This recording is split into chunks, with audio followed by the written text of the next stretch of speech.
सूरज एक बहुत पुराने खंडहर हो चुके महल में खड़ा हुआ था। महल की दीवारें जर्जर हो चुकी थीं और चारों ओर सन्नाटा पसरा हुआ था।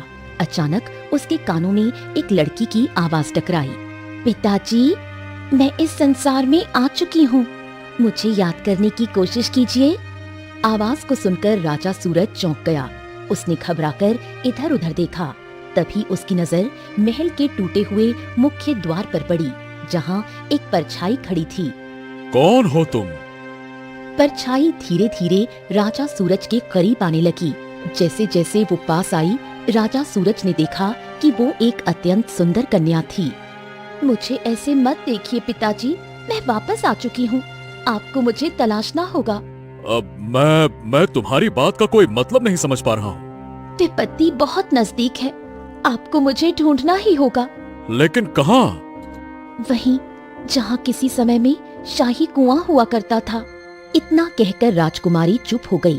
तभी राजा सूरज के कानों में किसी स्त्री की भयानक आवाज टकराई। मुझे निकालो यहाँ से।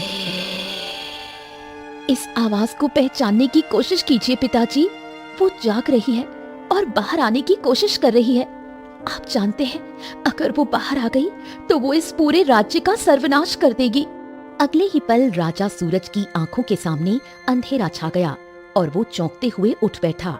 उसका शरीर पसीने से भीग चुका था।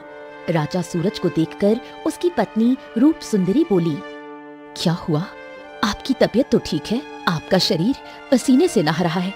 हाँ, हो, मैंने महारानी एक बड़ा ही विचित्र स्वप्न देखा। एक कन्या थी, वो मुझे पिताजी पिताजी कह रही थी।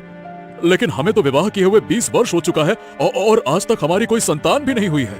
ये केवल एक सपना रहा होगा।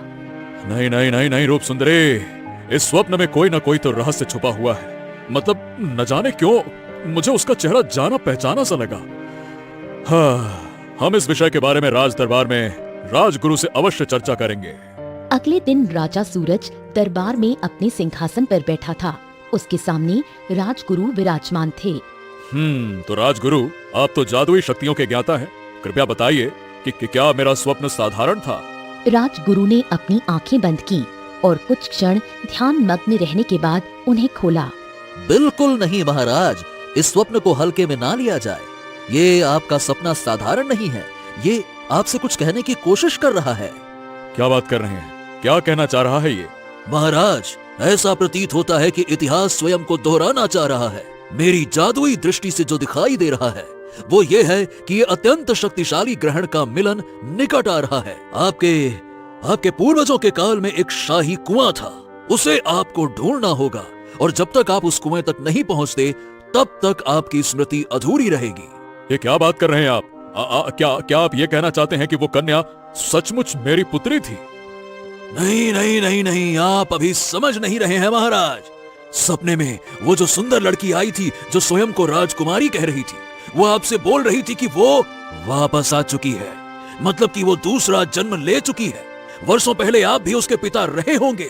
अपने पूर्वजों में से आपका भी ये दूसरा जन्म है, बस केवल आपको याद नहीं आ रहा है। और याद आपको तभी आएगा जब आप उस शाही कुएं के पास पहुंच जाएंगे, मतलब उसे तलाश लेंगे। महाराज, शायद ये पूर्व जन्म का वही चक्र है जो दोबारा आपके जीवन में लौट आया है। अब उसे पहचानना और ढूंढना, ये आपका धर्म है।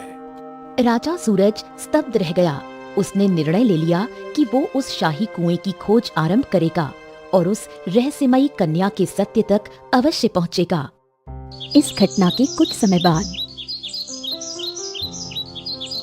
केशव नगर राज्य के सुंदर घने जंगलों के बीच हरियालीपुर नाम का एक गांव बसा हुआ था। हरियालीपुर गांव का मुखिया अपने सिर पर हाथ रखे गांव के सूखे खेतों को देख रहा था। तभी वहां आदित्य नाम का एक बूढ़ा किसान आ पहुंचा और मुखिया से बोला, क्या हो गया मुखिया जी? इन सूखे खेतों को क्यों देख रहे हैं? देखने से कुछ नहीं होने वाला। सच्चाई को हम नकार नहीं सकते और सच तो ये है कि हमारा गांव पिछले कुछ वर्षों से वर्षा न होने की स्थिति से जूझ रहा है। हाँ आदित्य काका, इस बात को हम भी जानते हैं, पर पता नहीं हमारे गांव को ये किसकी नजर लग गई है कि अचानक से पूरे के पूरे गांव में सूखा पड़ गया। गांव के तालाब सूख गए, न जाने कितने लोग गंदा पानी पीने की वजह से चल बसे और न जाने कितने लोग प्यास से तड़प तड़प कर मर गए। अब ये होनी को कौन टाल सकता है मुखिया जी। हमारा आधा गांव तो खाली हो चुका है, अब बाकी आधा गांव भी कुछ समय बाद खाली हो जाएगा। अब आप ही बताइए, जिस गांव में पानी ना हो वहां मनुष्य क्या करेगा? आखिर जल ही तो जीवन है।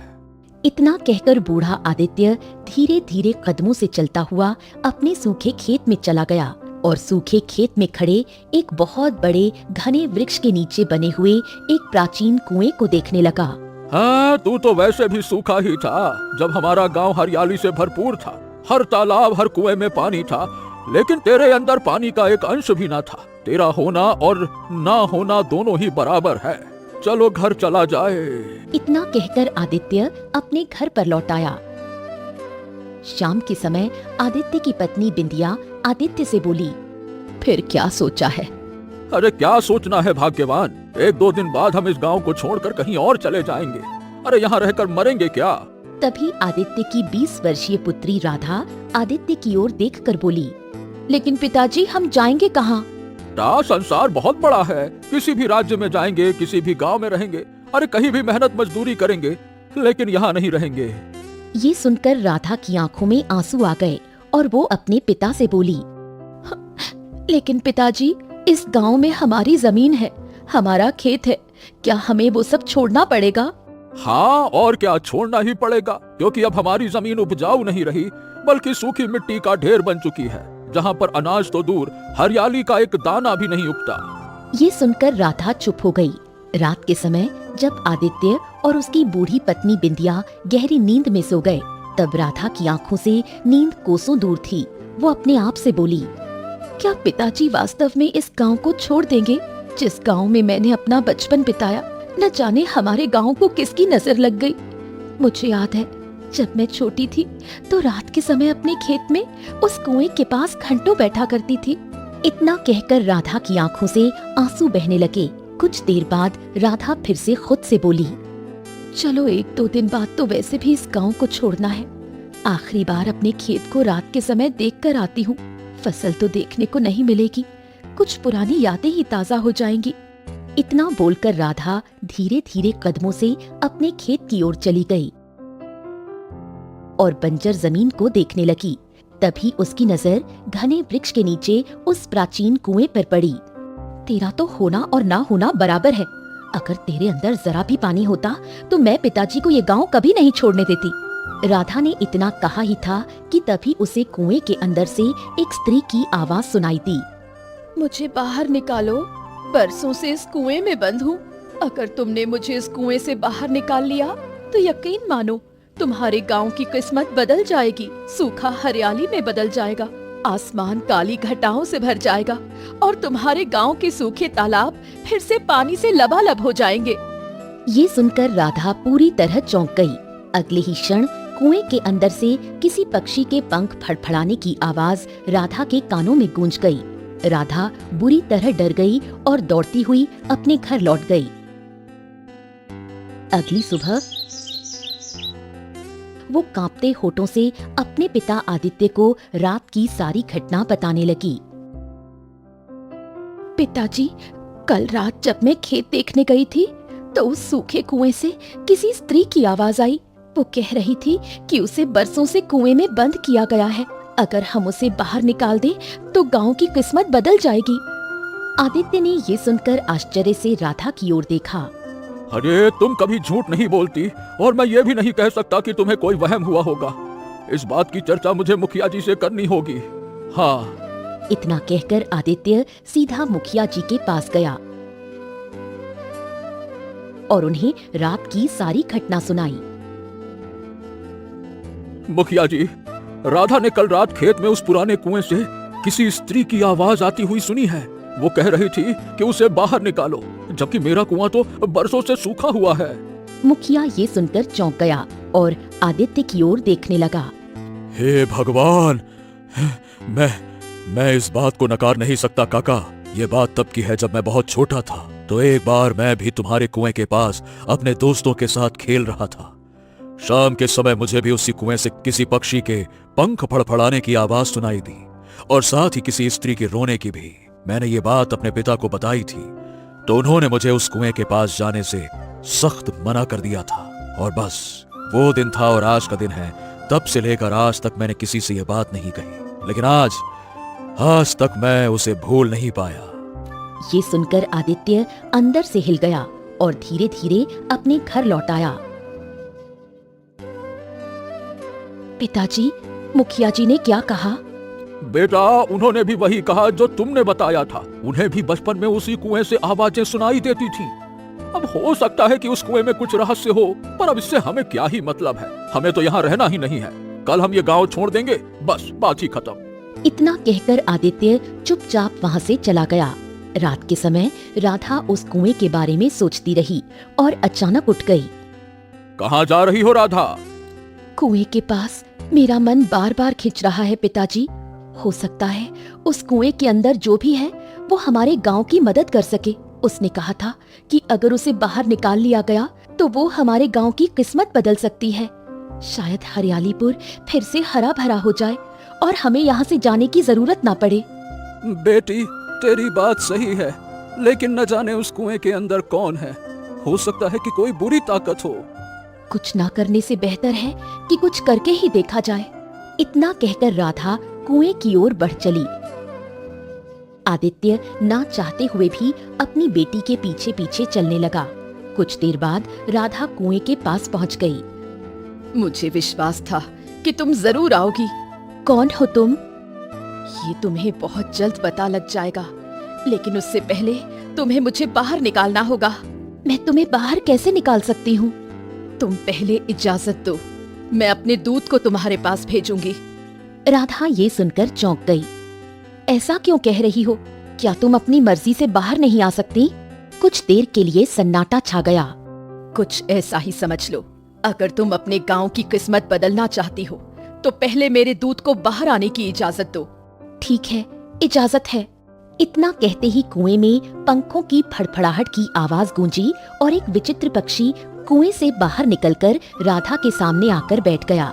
उसका आकार आम पक्षियों से कहीं बड़ा था। मेरी मालकिन को कुएं से बाहर लाना है और अपने गांव के हालात को ठीक करना है, तो तुम्हें एक कार्य करना होगा। तुम तो पक्षी हो, इंसानी आवाज में कैसे बोल सकते हो? समझ लो कि मैं एक मायावी पक्षी हूँ और तुम सोच लो तुम्हें अपने गांव की किस्मत बदलनी है या इसे ऐसे ही छोड़ देना है। ठीक है, बताओ क्या करना होगा। यहाँ से कुछ दूर घने जंगल में एक खंडहर है जो कभी महल था।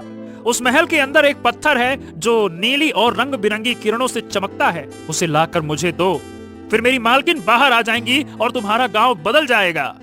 इतना कहकर वो पक्षी दोबारा कुएं के अंदर चला गया। राधा ने अपने पिता की ओर देखा जो डर से कांप रहा था।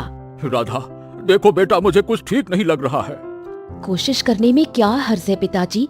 हो सकता है ये सब सच हो। अगले दिन राधा घने जंगल की ओर निकल पड़ी। काफी मेहनत के बाद उसे एक खंडहर दिखाई दिया। इस खंडहर को देखकर लगता है जैसे ये हजारों वर्ष पुराना महल रहा हो। राधा तुरंत उस खंडहर के भीतर चली गई। कुछ देर की खोज के बाद उसे एक टूटे हुए कमरे में, जो शायद किसी राजकुमारी का कक्ष रहा होगा, वो नीला पत्थर दिखाई दिया जो रंग बिरंगी किरणों से चमक रहा था। राधा के चेहरे पर मुस्कान आ गई। उसने तुरंत पत्थर उठाया और बाहर की ओर चल दी। तभी एक साधु उसके सामने प्रकट हो गया। तुम? आप मुझे जानते हैं साधु महाराज? साधु की नजर राधा के हाथ में पकड़े पत्थर पर पड़ी। ये पत्थर, इसे कहाँ ले जा रही हो? इसे वहीं छोड़ दो, नहीं तो अनर्थ हो जाएगा। अनर्थ तो तब होगा अगर ये यहीं पड़ा रहा। मैं इसे कुएं में डालूंगी और सब कुछ ठीक हो जाएगा। साधु ने राधा को रोकने की कोशिश की, लेकिन वो नहीं रुकी और दौड़ती हुई उसकी आंखों से ओझल हो गई। कुछ देर बाद वो कुएं के पास पहुंची। मैं ये नीला पत्थर ले आई हूँ जो रंग बिरंगी किरणों से चमक रहा था। पक्षी कुएं से बाहर आया।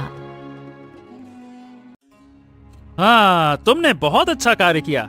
चलो अब इस पत्थर को कुएं में डाल दो और फिर चमत्कार देखना। चलो चलो चलो, जल्दी करो। राधा ने पत्थर कुएं में डाल दिया। अगले ही पल कुआं रंग बिरंगी रोशनी से जगमगा उठा और आसमान में काले बादल छा गए। देखते ही देखते तेज बारिश होने लगी। देखा तुमने चमत्कार। लेकिन कुएं के अंदर जो स्त्री थी वो तो बाहर नहीं आई। अगले ही पल रंग बिरंगी रोशनी के बीच एक स्त्री प्रकट हो गई। उसने राधा की ओर बेहद विचित्र दृष्टि से देखा। राधा को न जाने क्यों वो स्त्री बहुत ही जानी पहचानी लगी। तभी वो स्त्री राधा को घूरते हुए बोली, मुझे ऐसे घूरते हुए मत देखो राजकुमारी वर्षा, मुझे पहचानो, मैं चंद्रलेखा हूँ। ये सुनकर राधा पूरी तरह से चौंक गई और बोली, मेरा नाम वर्षा नहीं है बल्कि राधा है। राधा ने इतना कहा ही था कि तभी वो सुंदर स्त्री देखते ही देखते एक भयानक रूप वाली स्त्री में परिवर्तित हो गई। उसकी आंखें लाल रंग की हो गईं और राधा को घूरते हुए बोली, चिंता मत कर, जब तक मुझे सब कुछ याद नहीं आ जाएगा तब तक मैं तुझे मारूंगी नहीं, लेकिन उससे पहले मैं तुझे तड़पाऊंगी जरूर। इतना कहकर वो डायन राधा पर झपट पड़ी। तभी वहाँ वही साधु आ गया और जोर जोर से मंत्र पढ़ने लगा। मंत्रों की आवाज सुनते ही वो डायन अचानक पीछे हट गई। साधु क्रोधित स्वर में राधा की ओर देखकर बोला, अगर तुम मेरी बात पूरी तरह सुन लेती तो ये नौबत ही नहीं आती। अब चलो यहाँ से, नहीं तो ये तुम्हें मार डालेगी, चलो। तभी वो डायन रंग बिरंगी किरणों के साथ वहाँ से गायब हो गई। उसके साथ ही वो मायावी पक्षी भी गायब हो गया। राधा हक्की बक्की रह गई। आखिर वो कौन थी? साधु रहस्यमयी स्वर में बोला, तुम्हारा इस गांव से निकलना अब बहुत जरूरी हो गया है। केवल तुम ही हो जो उसे कुएं में दोबारा बंद कर सकती हो। अगर तुम्हें कुछ हो गया तो वो इस सारी पृथ्वी का सर्वनाश कर देगी। वो कोई साधारण डायन नहीं बल्कि हजारों वर्षों से जीवित चंद्रलेखा डायन है। अगले ही पल राधा के कानों में गांव वालों की चीखें गूंजने लगी। उन चीजों को नजरअंदाज कर दो और चलो मेरे साथ। इतना कहकर साधु जबरन राधा को खींचता हुआ वहाँ से ले गया। उधर आदित्य अपनी पत्नी के साथ बैठा हुआ था। तभी रंग बिरंगी किरणों के साथ वही डायन प्रकट हो गई। डायन को देखकर आदित्य और उसकी पत्नी दोनों थरथर कांपने लगे। अगले ही पल वो डायन दोनों पर झपट पड़ी और उन्हें बेरहमी से मार डाला। कुछ ही देर में हरियालीपुर गांव में मौत का तांडव शुरू हो गया। इधर राजा चिंतित अवस्था में अपने महल के दरबार में टहल रहा था। तभी एक गुप्तचर वहां आ पहुंचा। तो क्या हुआ? उस कुएं के बारे में कुछ पता चला? महाराज, उस कुएं के बारे में तो कुछ भी पता नहीं चला, लेकिन आपके पूर्वजों का एक महल पता चला है जो हजारों साल पहले हरियालीपुर गांव के जमीन में स्थित था। तभी एक किसान दौड़ता हुआ आ पहुंचा और राजा सूरज से बोला, महाराज महाराज महाराज, मैं हरियालीपुर गांव से कुछ दूर दूसरे गांव का रहने वाला हूँ। लेकिन महाराज, हरियालीपुर गांव में काफी समय से सूखा पड़ा है। वहाँ के तालाब, नदियाँ और कुएं सब सूख गए हैं। लेकिन अभी कुछ देर पहले मैंने हरियालीपुर गांव में एक डायन को उत्पात मचाते हुए देखा है। एक पक्षी को भी देखा जो इंसान की आवाज में बोल रहा था। महाराज, जिस समय ये घटना हुई मैं उस समय हरियालीपुर गांव के मुखिया के पास बैठा हुआ था।